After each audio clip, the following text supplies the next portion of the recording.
형제들아, 내가 너희에게 전한 복음을 너희에게 알게 하노니 이는 너희가 받은 것이요 또 그 가운데 선 것이라. 너희가 만일 내가 전한 그 말을 굳게 지키고 헛되이 믿지 아니하였으면 그로 말미암아 구원을 받으리라. 내가 받은 것을 먼저 너희에게 전하였노니 이는 성경대로 그리스도께서 우리 죄를 위하여 죽으시고 장사 지낸 바 되었다가 성경대로 사흘 만에 다시 살아나사 게바에게 보이시고 후에 12 제자에게와 그 후에 500여 형제에게 일시에 보이셨나니 그 중에 지금까지 대다수는 살아있고 어떤 사람은 잠들었으며 그 후에 야고보에게 보이셨으며 그 후에 모든 사도에게와 맨 나중에 만삭되지 못하여 난 자 같은 내게도 보이셨느니라. 나는 사도 중에 가장 작은 자라. 나는 하나님의 교회를 박해하였으므로 사도라 칭함을 받기를 감당하지 못할 자니라. 그러나 내가 나 된 것은 하나님의 은혜로 된 것이니 내게 주신 그의 은혜가 헛되지 아니하여 내가 모든 사도보다 더 많이 수고하였으나 내가 한 것이 아니요 오직 나와 함께 하신 하나님의 은혜로라. 그러므로 나나 그들이나 이같이 전파하며 너희도 이같이 믿었느니라. 아멘. 성도 여러분 반갑습니다. 오늘은 특별한 주일입니다. 2000년 전에 사망을 이기고 무덤에서 부활하신 우리 주님의 부활을 기념하는 주일이기 때문입니다. 오늘도 이렇게 함께 모여서 주님을 예배하며 섬기는 우리를 주님께서 이 시간 찾아오시고 또 말씀으로 위로하시며 특별히 부활의 소망과 능력을 놀랍게 베풀어 누리게 해주시기를 기도합니다. 제가 얼마 전에 미국 서부를 배경으로 한 영화를 한 편 본 적이 있습니다. 당시에 신문에 난 기사 중에 어떤 사람이 죽은 줄을 알고 장례식 치르다가 갑자기 관을 쿵쿵 두드리는 소리에 놀라서 장례객들이 그 사람을 무덤에서 꺼내줬다. 그런 이야기를 소개하는 그런 웃긴 장면이 있었습니다. 그 사람은 진짜 사망한 것이 아니었던 거죠. 그래서 그것은 부활이라고 말할 수가 없는 겁니다.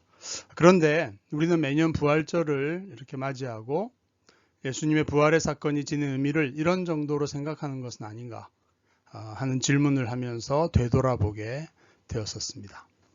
부활하신 주님이 오늘을 살아가는 내 삶의 현장에 생생한 어떤 의미와 실제적인 영향을 주고 있지 못하다면 주님의 부활은 이런 과거의 한 역사적 사건으로 밖에는 남지 않을 것입니다. 그렇지 않기를 바라는 것입니다. 오늘 만나볼 부활의 증인들의 증언을 생생하게 함께 경청하고 그래서 부활하신 주님을 새롭게 섬길 수 있게 되는, 인식하고 그분과 관계하고 그분을 섬기게 되는 우리들, 여러분들 되시기를 바라겠습니다. 실제로 당시 예수님의 부활의 소식을 전해 들은 사람들 중에는 예수님이 확실하게 사망한 것이 아니라 기절했다가 서늘한 무덤에서 깨어나서 무덤 밖으로 나왔다라고 하는 그런 가설을 세운 사람들이 있었습니다. 그런 사람들에게 우리들의 첫 번째 증인인 사도 요한은 이렇게 증언해 줍니다. 예수께 이르러서는 이미 죽으신 것을 보고 다리를 꺾지 아니하고 그중 한 군인이 창으로 옆구리를 찌르니 곧 피와 물이 나오더라. 여기서 피와 물이 나왔다는 내용을 어떤 깊은 영적인 의미를 지닌 것으로 해석해서 은혜를 받는 분도 계시지만 일단은 그 물리적인 의미를 살펴보아야 합니다. 로마 군인이 주님의 옆구리를 창으로 찔렀더니 피와 물이 나왔다는 것은 무슨 뜻일까요? 법의학 강의를 들어본 적이 있는데 사람이 죽으면 심장의 박동이 멈추게 되고 그 순간부터 혈액의 순환이 중단됩니다. 우리가 드라마에서 자주 보는 것처럼 심장이 멈춘 경우에 즉시 심폐소생술을 해야 합니다. 심장에 물리적인 자극을 가해서 다시 심장과 폐가 활동할 수 있도록 해야 하는 겁니다. 혈액순환이 멈추게 되면 그때부터 온몸의 세포에 혈액을 통한 산소 공급이 멈추게 되어서 온몸이 죽게 되는 거죠. 그리고 혈액 안에 있는 무거운 적혈구는 중력에 의해서 침전을 시작하게 되고 그래서 혈액 중에 맑은 체액과 분리하는 일이 시작이 됩니다. 그 로마의 군인은 주님이 확실히 사망을 했는지 확인하기 위해서 오른쪽 옆구리를 통해서 예수님의 왼쪽 심장을 찔러서 터뜨렸던 겁니다. 그리고 사도 요한은 그 옆구리로 이미 혈액 속에서 적혈구의 침전이 일어나서 붉은 피와 맑은 물 같은 체액의 분리가 일어났었다라는 사실을 증언해주고 있는 겁니다. 그래서 이렇게 확실한 죽음을 확인한 로마 군인들은 예수님의 다리뼈를 꺾을 필요가 없었던 것이었던 것입니다. 그 예수님이 안식일을 지난 일요일 새벽에 무덤에서 다시 살아나셨다라는 것은 매우 특별한 사건입니다. 예수님의 부활이 아주 특별한 의미를 가졌다는 것을 보여주는 것이죠. 무덤이 비어있고 완전히 죽어있고 썩어있을 그 시체가 사라졌다는 의미입니다. 그래서 그 새벽 예수의 몸에 바를 향유를 준비해 갔던 여제자들이 시체가 사라졌다고 생각하고 당황하면서 눈물까지 흘렸던 것이죠. 상상할 수 없는 어떤 일이 주님의 몸에 일어났던 것입니다. 어떻게 된 것일까요? 우리의 두 번째 증인들은 10명의 사도들입니다. 바로 부활하신 그날 저녁에 제자들이 유대인들을 두려워해서 모인 곳에 문들을 꼭꼭 닫고 그렇게 모여있던 곳 한가운데 부활하신 주님이 나타나신 사건이었습니다. 깜짝 놀랐던 제자들에게 주님은 자신의 손과 발을 보이셨습니다. 왜냐하면 제자들은 그 보는 것을 영으로 생각했기 때문입니다. 예수께서 이르시되 어찌하여 두려워하며 어찌하여 마음에 의심이 일어나느냐? 내 손과 발을 보고 나인 줄 알라. 또 나를 만져보라. 영은 살과 뼈가 없으되 너희 보는 바와 같이 나는 있느니라. 제자들은 주님의 부활의 몸을 인류 역사상 최초로 목격했던 사람들입니다. 갑자기 문들이 꼭꼭 닫혔던 공간에 갑자기 쓱 나타나신 이 몸이 영이 아니라 살과 뼈로 이루어진 진짜 육체란 말인가. 눈으로 보이는 것이 설명과 이해가 되지 않으니까 여전히 놀라면서 의심하게 되었던 것이죠. 그래도 잘 믿지 못하자 주님은 여기 무슨 먹을 것이 있느냐라고 물으십니다. 제자들은 주님께 구운 생선 한 토막을 드리고 주님은 받으셔서 그들 앞에서 직접 잡수셨습니다. 주님은 자신이 엊그제 오후에 십자가에 죽으신 바로 그분임을 증명하기를 원하셨습니다. 손과 발을 보고 만져보라고 하신 것이죠. 부활하니 주님은 이 부활의 몸이 살과 뼈로 이루어진 육체라는 것을 확인시켜 주셨습니다. 생선을 씹어 먹고 생선 한 토막이 사라지는 것을 생생하게 제자들에게 보여주셨습니다.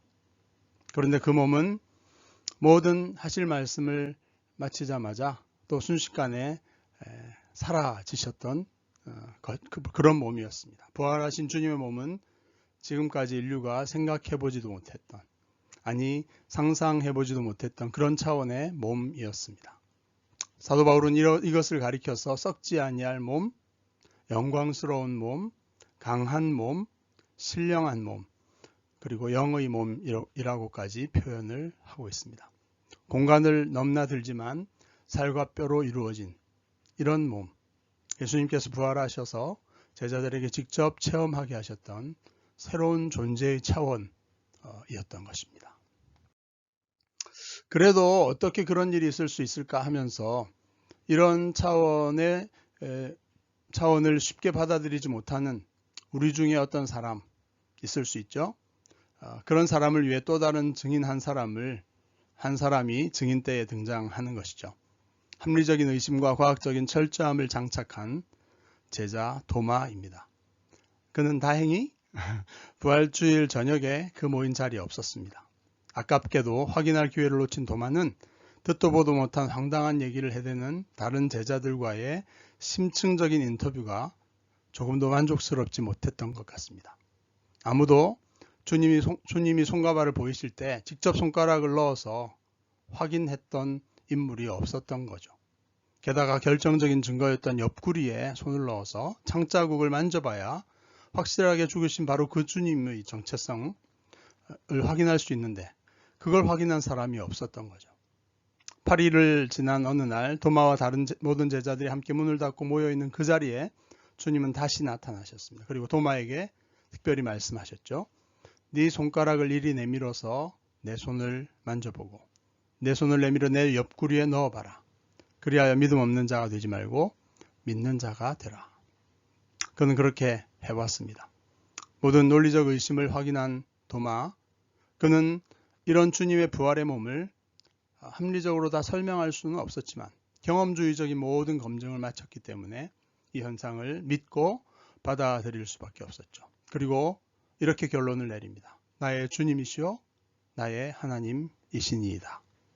하나님이 신비한 생명의 능력으로 완전히 새로운 일을 행하셨다라고 하는 고백입니다. 그리고 그런 몸을 가진 주님 자신이 바로 하나님 자신이시라는 그런 깨달음의 고백입니다.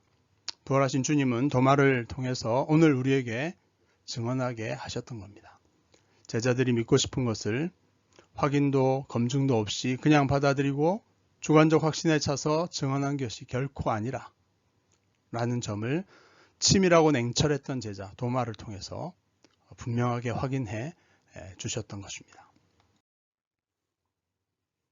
오늘 우리의 마지막 증인을 소환하겠습니다. 그는 혈기왕성한 행동력과 함께 당시 최고의 지식과 논리에 정통했던 청년 사울이라는 인물입니다.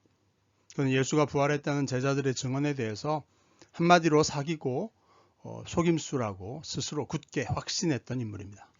십자가 나무에 달려 죽은 자는 율법에 따르면 하나님의 저주를 받아 죽은 자임이 분명하죠. 그런 자가 어떻게 하나님의 구원을 실현해 줄 메시아일 수 있겠는가? 또 부활이라는 소망은 마지막 날 최후의 심판대 앞에서 일어날 종말론적 사건일 뿐인데 어찌 율법의 모든 계율에 따라 완벽하게 여호와 신앙의 길을 걷고 있는 자신이나 또 경건한 정통 유대인들이 전혀 모르게 벌써 부활이란 사건이 발생할 수 있느냐? 이런 질문들이었죠.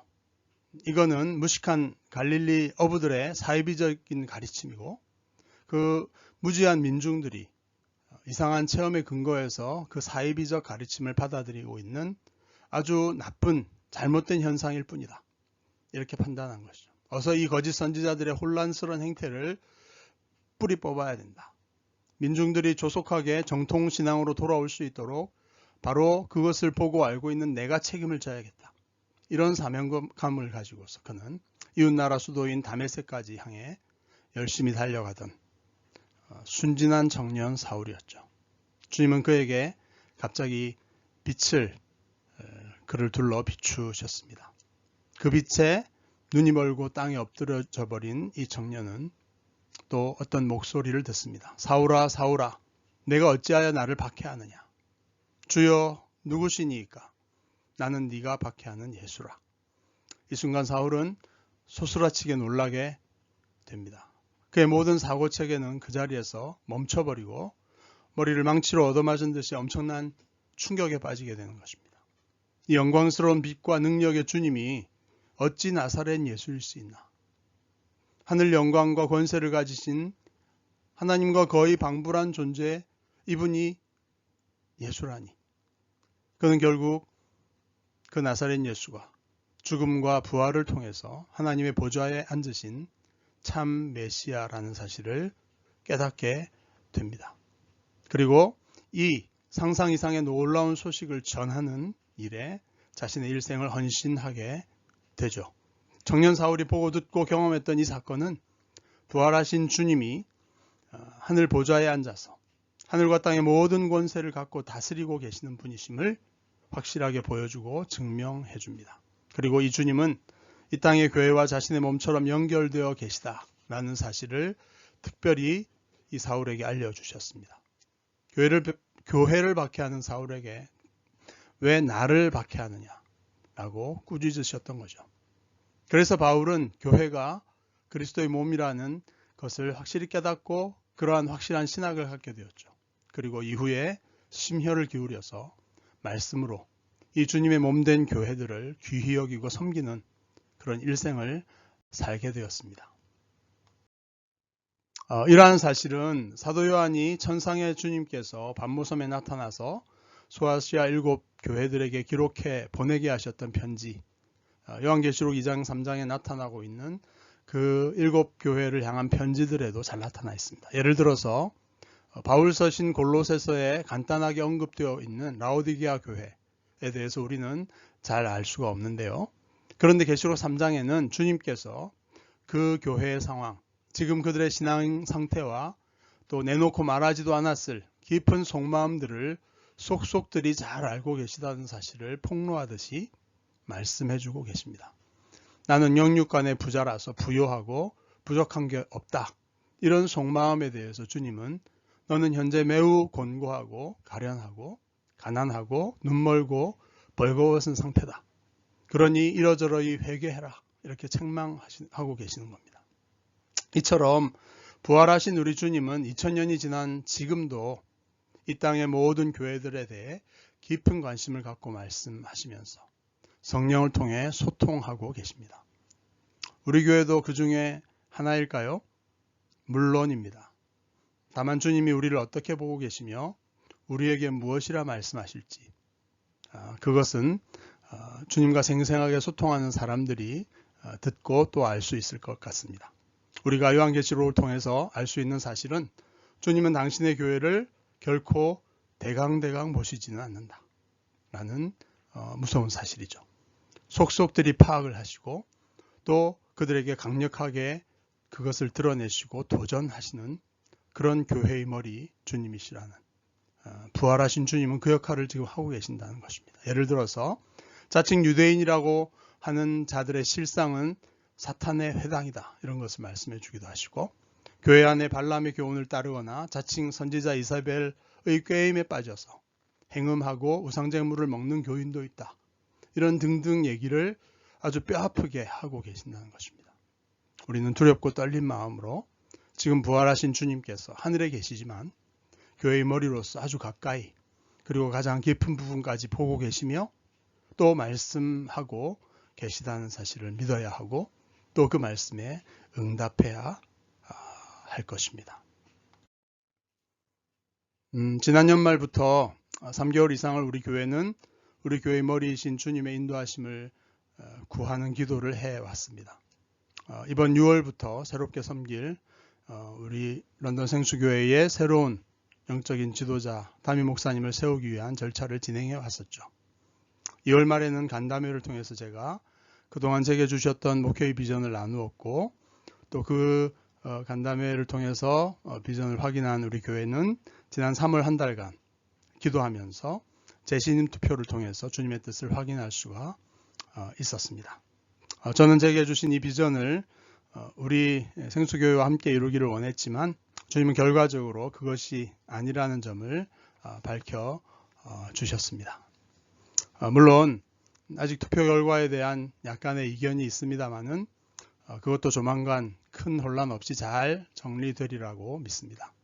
이 모든 일과 또 하나하나의 절차에 부활하신 우리 주님께서 우리의 기도를 들으시고 깊이 관여하셨다고 믿습니다.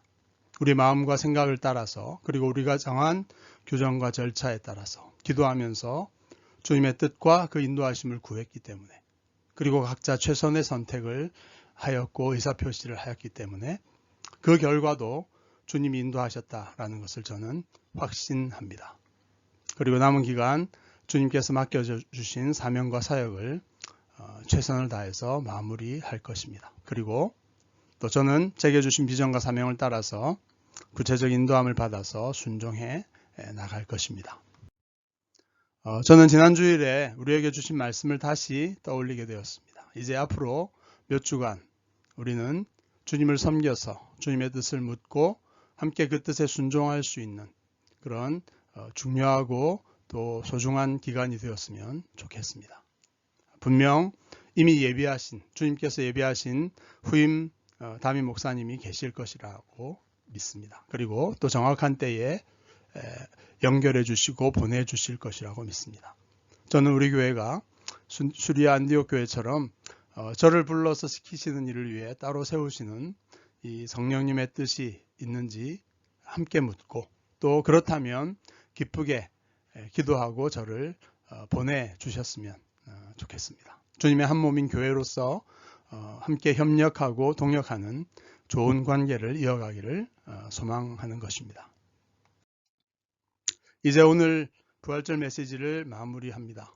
우리가 만나본 몇 명의 증인들은 2000년 전에 십자가에서 죽으시고 부활하신 이 역사적 사건이 지금 우리에게 매우 중요한 의미와 영향을 끼치고 있음을 분명하게 말해주고 있습니다. 먼저 예수님의 부활의 몸은 첫 열매, 첫 익은 곡식당과 같이 우리도 때가 되어 참여할 것이고 또 누리게 될 바로 그 부활의 몸이라는 사실을 분명하게 보여줍니다. 따라서 우리는 이 땅에서 지금 겪고 있는 몸이 늙어가고 쇠퇴하면서 병도 들고 약하고 아프고 등등 죽음에 가까워지고 있는 우리 몸의 현상들에 대해서 너무 지나치게 슬퍼하거나 또 두려워하지는 말아야 할 것입니다. 부활의 주님께서 확실히 보여주신 것처럼 우리의 소망은 너무나 확실하기 때문입니다. 새 창조의 하나님께서 우리 영혼뿐 아니라 육체까지도 예수님과 같은 썩지 않고 영광스러운 신령한 몸으로 변화시켜 주실 것입니다. 할렐루야! 이 소망이 우리 모든 연약함을 능가하는 믿음과 소망의 사람들 만들어 주시기를 바랍니다. 그리고 이 땅의 모든 슬픔과 탄식을 이기고 견뎌내는 그런 믿음의 삶, 소망의 삶 살아가실 수 있기를 축복합니다. 또 한 가지의 적용은 우리가 부활하신 천상의 주님과 생생하게 소통하고 이 놀라운 소망의 복음을 담대하게 세상에 증언하는 부활의 증인으로서 이 시대를 살아야 한다는 주님의 도전과 부르심입니다. 주님을 섬겨서 기도와 때로는 금식으로 성령을 통해 주시는 주님의 음성을 듣고자 하면 주님은 어떤 방식으로든 분명하게 주님의 뜻을 나타내 보여주실 것입니다. 순종할 마음을 가지고 진실하게 함께 무릎을 꿇어 주님 앞에 엎드리십시다. 그리고 어떤 방식으로든 이 놀라운 구원의 소식, 인생들이 결코 상상하거나 기대할 수도 없는 놀라운 부활의 소망, 또 부활의 약속, 죽음의 절망과 어둠 속에서 고통하고 있는 이웃에게 이 놀라운 소식을 담대하고 생생하게 증거해서 그들을 이 값없이 주시는 영원한 생명으로 인도하는 그런 주님의 증인들, 주님의 제자들의 삶 살아갈 수 있기를 간절히 축원합니다. 아멘. 이제 함께 기도드리겠습니다. 부활의 주님, 2000년 전 부활하신 주님을 목격하고 경험했던 수많은 증인들을 통해 오늘 우리를 다시 위로하시고 격려하시고 또 확신과 소망과 사명으로 새롭게 해주시니 감사드립니다. 이 땅에 썩어질 육체를 입고 살아가는 저희이지만 이 부활의 의미를 가슴 깊이 믿음으로 받고 또 소망과 기쁨으로 우리의 삶의 어려움들을 늘 이겨낼 수 있도록 도와주시기를 기도합니다. 하늘의 주님께 기도하고 예배하며 나아갈 때마다 부활하신 영광의 주님을 바라보고 주님으로 인해 새롭게 회복되며 또 구체적인 인도함을 받고 그렇게 살아가는 좀 더 생생하게 주님과 소통하는 저희의 남은 생애가 되도록 인도해 주시옵소서.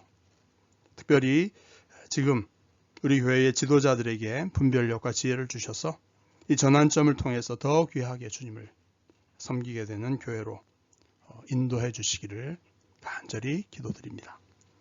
이 부활의 소망을 주님 오실 때까지 만방에 증거하고 구원을 이루어가는 그런 우리의 삶 될 수 있도록 또한 도와 주시옵소서. 부활하여 지금도 살아계시는 영광의 예수 그리스도 이름으로 간절히 비옵나이다. 아멘.